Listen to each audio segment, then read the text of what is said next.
Halo semuanya, kembali bertemu lagi dengan saya Eri Wahyudi. Dan di kesempatan kali ini saya akan membawakan materi dalam seri manajemen keuangan, yaitu materi tentang pengenalan tentang risk and return atau risiko dan imbal balik. Oke, semoga semuanya enjoy ya dengan video pembelajaran ini. Tanpa panjang lebar lagi, saya akan berikan sedikit gambaran mengenai apa yang kita pelajari. Yang pertama kita akan mempelajari tentang risk and return, baik itu yang expected, yang diharapkan, maupun yang realized atau yang terrealisasikan. Yang kedua, kita juga akan belajar tentang sejarah singkat return di pasar modal. Lalu bagaimana menghitung rata-rata geometrik dan aritmatik dari return suatu investasi, serta apa saja yang menentukan harga saham. Oke, kita mulai. Ya, tujuan pembelajaran kita kali ini adalah teman-teman supaya bisa ya menghitung risiko serta menghitung return atau imbal balik yang terrealisasi, yang realized maupun yang expected atau yang diharapkan. Yang kedua, mampu menjelaskan pola historis tentang imbal balik atau return di pasar modal serta menghitung rata-rata return geometrik maupun aritmatik. Di sini ada dua prinsip manajemen keuangan yang diterapkan. Tentunya kita ingat ya, ada 5 di situ. Nah, di antaranya ada di bab ini yaitu prinsip 2, terdapat trade-off antara risiko dan return, serta bagaimana prinsip harga pasar itu mencerminkan suatu informasi. Nah, nanti kita akan pelajari dan saya akan jelaskan lebih lanjut. Oke, sekarang kita di subbab yang pertama dulu, yaitu tentang tingkat risiko dan imbal balik atau return yang terrealisasi dan yang diharapkan. Realized return atau imbal balik yang terrealisasi gitu ya, atau imbal balik cash itu mengukur keuntungan atau kerugian dari suatu investasi gitu ya. Jadi contohnya nih, misal kita membeli sebuah saham dengan harga belinya adalah $95 dan kemudian setahun kemudian ya kita menjualnya dengan harga $200. Misalkan selama tahun tersebut Apple itu sama sekali tidak memberikan dividen, maka berapakah imbal balik atau cash return, imbal balik kasnya dari investasi ini? Secara mudah ya, cash return itu dihitung dengan cara ending price atau harga jual atau harga akhir ditambah dengan dividen, karena ini kita kan investasinya di saham ya, dan saham itu kadang kita terima dividen, dikurangi dengan beginning price atau harga beli. Nah, di sini di slide kita lihat ya. Nah, dari kasus yang tadi kita beli di harga kita jual di harga 200, di sini ending price. Kemudian dividennya kita tidak terima ya. Kebetulan di kasus ini tidak ada dividen dan kemudian di harga belinya adalah $95. Sehingga cash return-nya adalah 105. Seperti itu. Jadi secara sederhana ya, kita modalnya 95, kita beli di harga awal 95, kemudian kita jual di harga 200 dan selama memegang saham itu tidak menerima dividen. Artinya dari 95 kita jual 200, berarti kita untung $105. Itulah yang dinamakan dengan cash return ya. Dan cash return ini ya, ketika memang benar-benar dijual maka itu menjadi realized return atau memang sebuah return imbal balik ya yang benar-benar kita dapatkan atau kita realisasikan. Nah, return kadangkala atau banyak sekali dinotasikan dengan suatu persentase atau rate of return. Jadi kita juga bisa menghitung tingkat rate of return dalam suatu persentase. Caranya adalah dengan membagi imbal balik kasnya ya dengan harga beli awal saham tersebut. Jadi rate of return itu adalah cash return dibagi dengan beginning price atau harga belinya. Nah, cash return sendiri kita tadi sudah tahu rumusnya adalah ending price ditambah atau harga jual ditambah dividen jika ada, jika kita terima, dikurangi dengan beginning price atau harga belinya di awal dibagi dengan beginning price. Nah, dalam kasus ini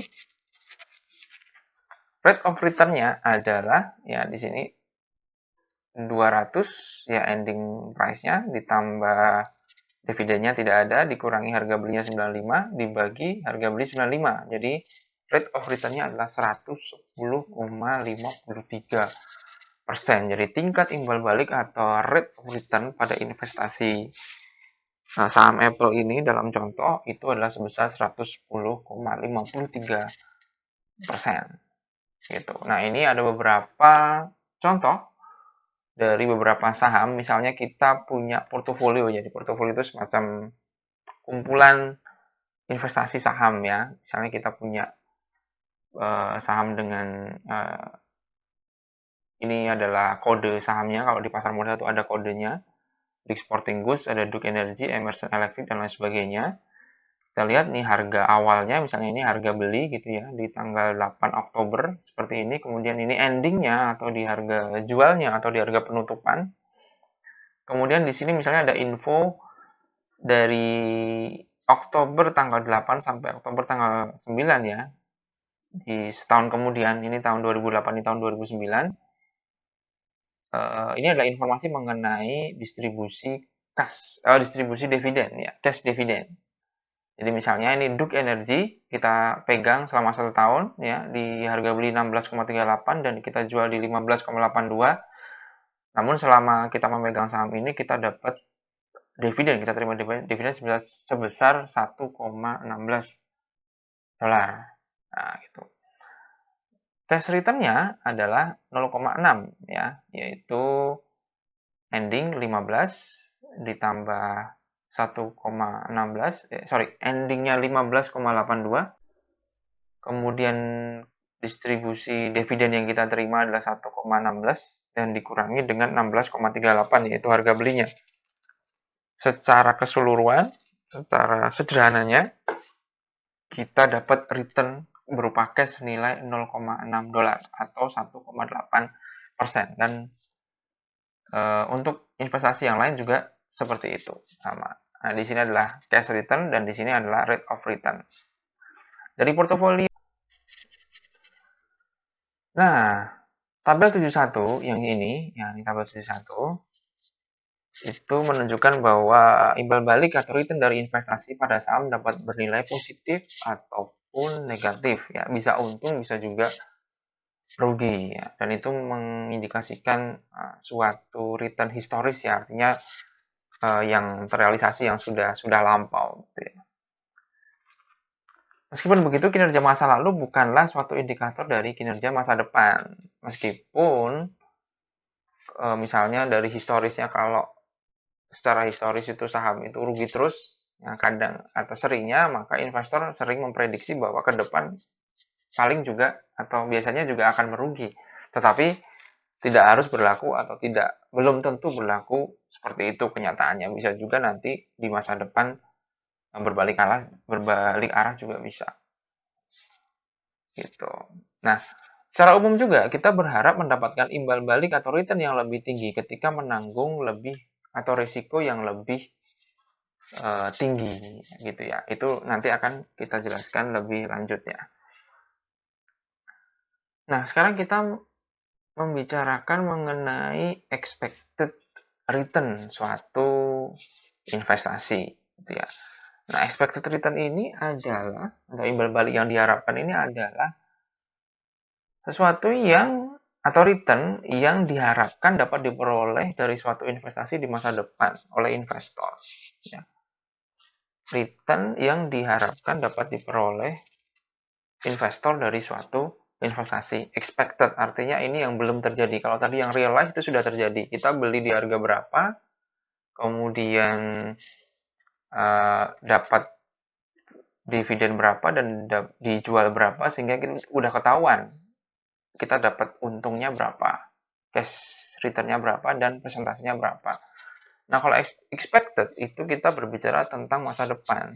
Kita mengharapkan kalau kita investasi, kita mau beli saham sekarang nih, kita mau beli nih sekarang, itu nanti tahun depan mau dapat berapa ya kira-kira ya. Nah, itu adalah expected. Jadi semacam prediksi suatu return dari sebuah investasi. Nah, expected return ini, cara menghitungnya dihitung dengan cara mencari rata-rata dari seluruh return yang mungkin terjadi, di mana bobotnya ditentukan oleh probabilitas atau kemungkinan terjadi sesuatu dari probabilitas terjadinya.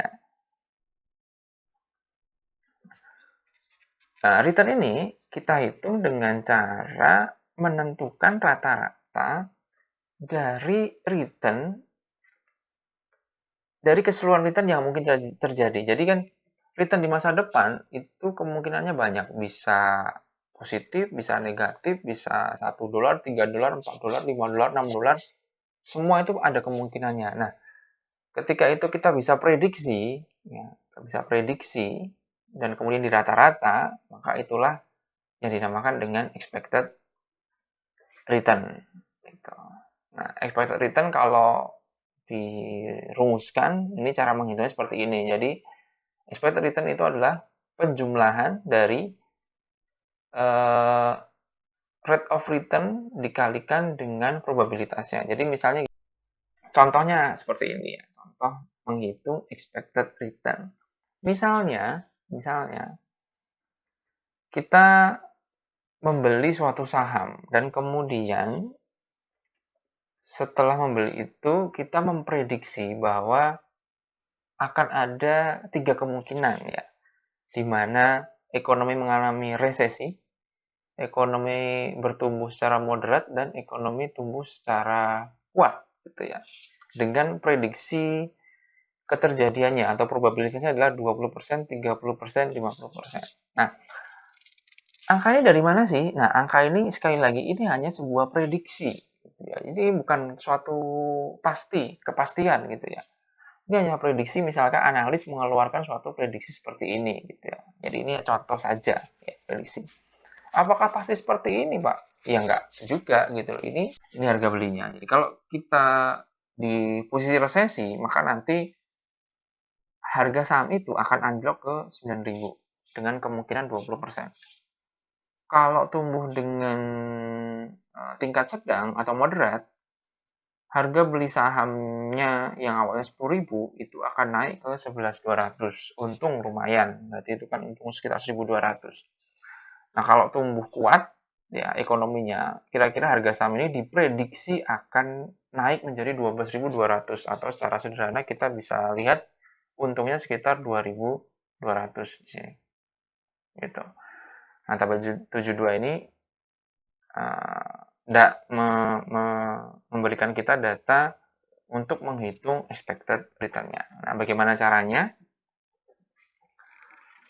Kita menggunakan tabel yang tadi, dan kemudian kita expand, kita beri 2 kolom lagi di sini, untuk beri 3 kolom, 1, 2, dan 3. 3 kolom tambahan untuk menghitung expected return-nya. Nah, caranya adalah, pertama kita hitung cash return dari masing-masing kejadian. Kalau resesi, cash return-nya berapa, kalau growth moderate, cash return-nya berapa, dan kalau strong growth, itu cash return-nya berapa. Nah, di sini sudah dapat angkanya di kolom E. Kalau resesi rugi 1.000, ya return-nya minus 1.000. Kalau tumbuh sedang ekonominya, maka saham yang kita beli itu diprediksi akan mampu dijual di harga 11.200, artinya kita untung 1.200 ya cash return-nya. Kalau tumbuh kuat, maka kita akan untung 2.200 diprediksi. Oke. Kemudian ini kita tuliskan di sini ya, di kolom E. Setelah itu, hitung rate of return-nya. Ya, tadi rate of return, rumusnya masih ingat ya, yaitu cash return dibagi dengan beginning price. Ya. Nah, kita lihat di slide selanjutnya bahwa cash return untuk kalau terjadi resesi itulah minus 10%, yaitu dengan membagi minus 1.000 dengan 10.000. Kemudian kalau yang moderate growth adalah 12%, yaitu 1.200 dibagi 10.000. Kemudian yang strong growth adalah 22%, yaitu 2.200 dibagi 10.000. Seperti itu. Nah, yang Langkah selanjutnya adalah mengalihkan rate of return dengan probability dari masing-masing kejadian yang nanti akan kita letakkan di kolom G. Gitu ya. Kita kalikan rate of return dengan masing-masing probabilitasnya. Sama persis seperti rumus yang tadi. Rate of return dikalikan dengan probabilitasnya masing-masing. Lalu nanti baru kita jumlahkan semuanya. Nah, dengan menggunakan tabel ini akan membuat kita lebih mudah. Nah, di kolom G kita bisa ketahui, ya di sini ya, di resesi, rate of return dikalikan dengan probabilitasnya 20% dikali minus 10% adalah minus 2%. Kemudian ini 3,6% untuk yang moderate growth dan yang strong growth adalah 11%. Nah, setelah itu kita jumlahkan seluruhnya, ketemulah 12,6%. Dan ini disebut sebagai expected return. Nah, seperti itu. Jadi expected return, cara menghitungnya seperti ini. Atau apabila kita notasikan dalam rumus expected return seperti ini ya. Jadi rate of return dikalikan dengan masing-masing probabilitasnya. Hasilnya adalah 12,6%. Oke, itu bahasan kita untuk yang bagian pertama. Sampai expected return dulu ya. Semoga bisa memperjelas atau bisa membuat teman-teman semua paham bagaimana apa itu konsep expected return, realized return, dan bagaimana cara menghitungnya. Kita akan lanjutkan di part atau bagian yang kedua. Sampai